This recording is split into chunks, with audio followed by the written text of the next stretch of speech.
Alright gang, here's how I square up and indicate my vise.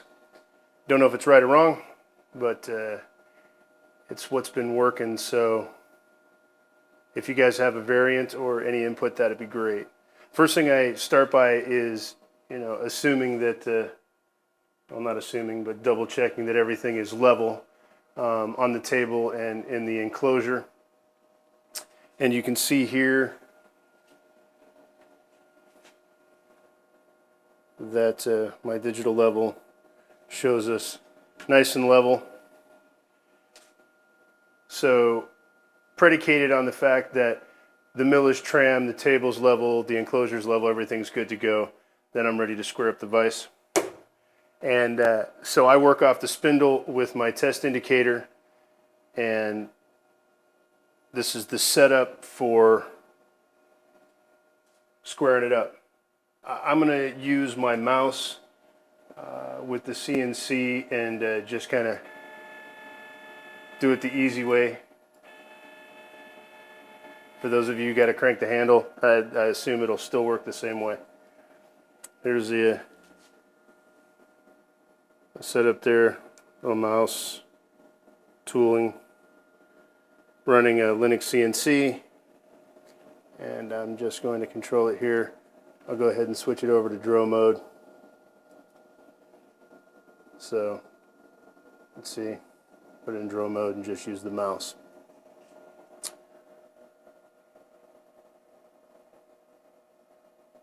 My test indicator mounted to the spindle. Got the vise loosely bolted to the mill table.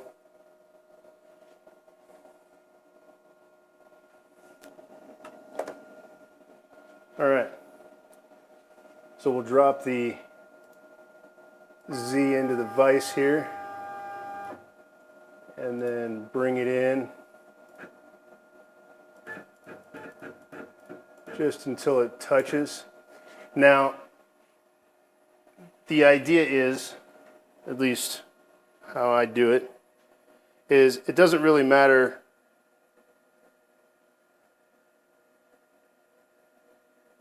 what number the test indicator lands on. What we want is, as we run this across the X and square the vise up against the table, that hand doesn't move or moves ever so slightly, right? Ideally no more than 1/5000th. All right. So we'll see where we're at. Run it on the X.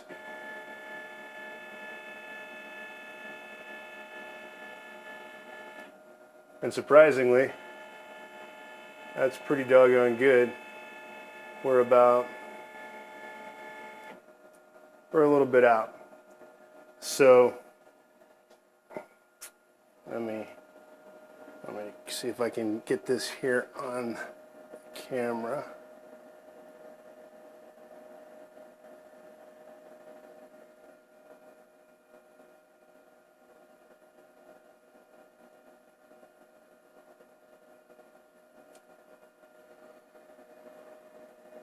This is kind of difficult to do, gang.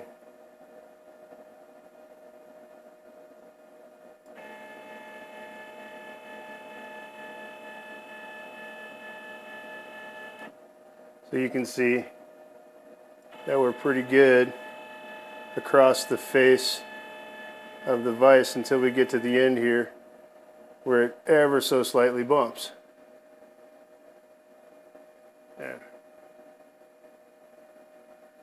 And that's pretty doggone good, because we're within I think an acceptable tolerance, but let's see if we can't just dial it in just a touch. So I got my trusty little piece of brass, and ever so slightly just give it a little tap. And I also want to start cinching up these bolts, because that's going to change the where the vise is relative to what we just checked. So go ahead and cinch it down a little bit better, since I know we're really close.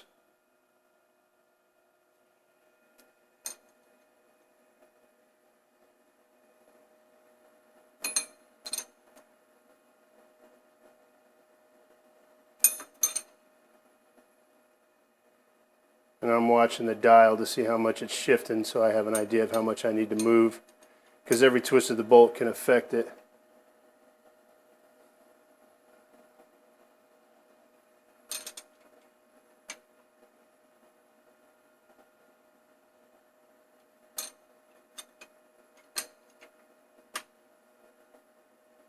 Alright, so we got her pretty snugged up.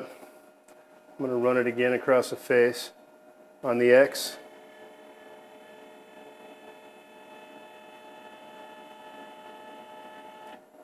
We're about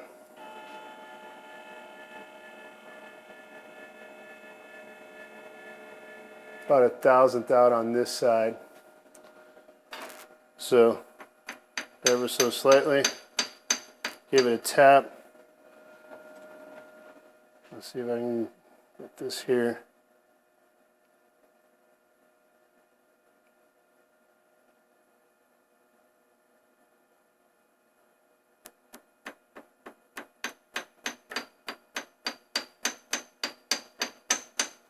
So it shifted just ever so slightly.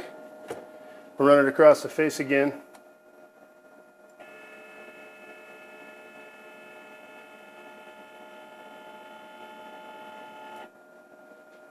And we're out just a touch. We got to go back just a little bit the other way.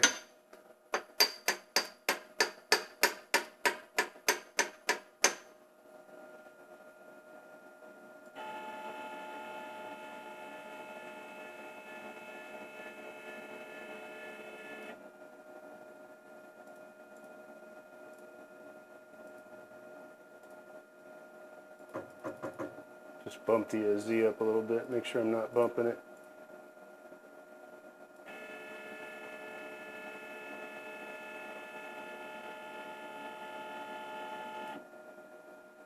All right, we are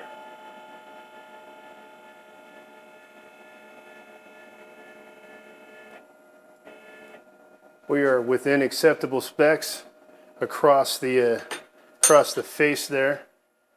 So I'm going to go back in with the wrench and do some final cinching. And we may have to go through the routine one more time as I lock these in.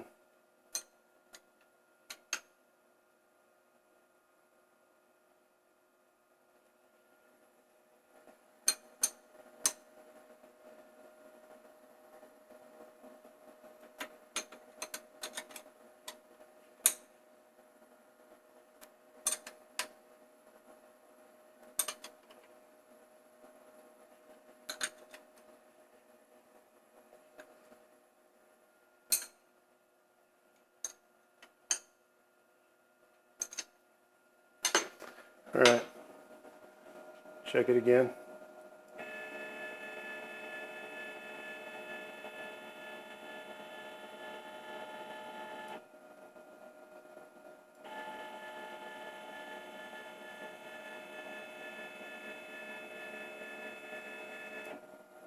So across the face there, I think it's really, really good. We got it squared up. It only moved ever so slightly. And I think sure that's clean there. Let's see if I can get this in here for you.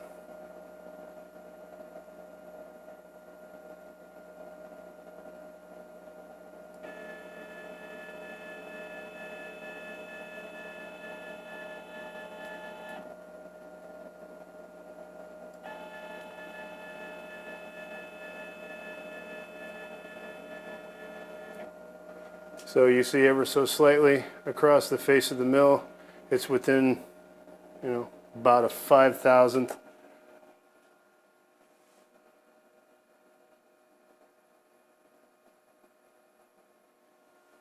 All right.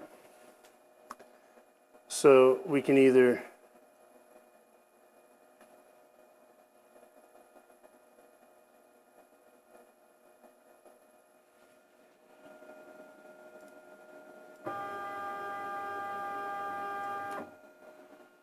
All right, so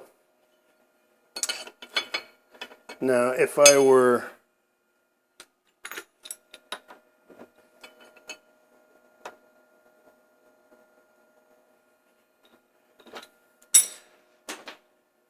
Okay, so if I were to get ready to flat top this or do some sort of like a French cut on the line, and this is my junker slide, so I'm not going through the full setup, but it'll give you an idea.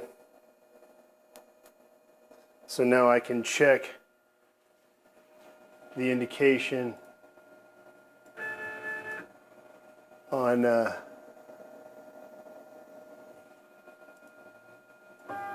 slide, on the face of the slide here. Now this slide is toast, and I don't expect the slide to be even close to indicated.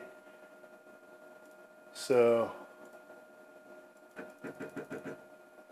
bring it in just like we did on the face of the vise, and run the X to see how we line up. And like I said, with the bevel and the way I'm wrenching it in the vise, it doesn't indicate square, but you can get the idea.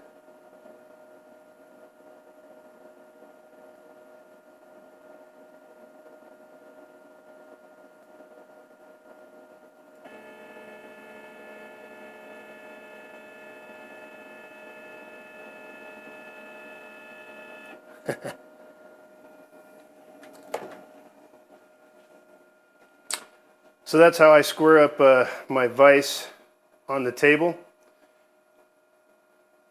I need to carve out a hunk of aluminum, and I will make that jig that tool guy mentioned in the thread. And let me know what you think. Let me know if there's an easier way. I'm all about it. Thanks, guys.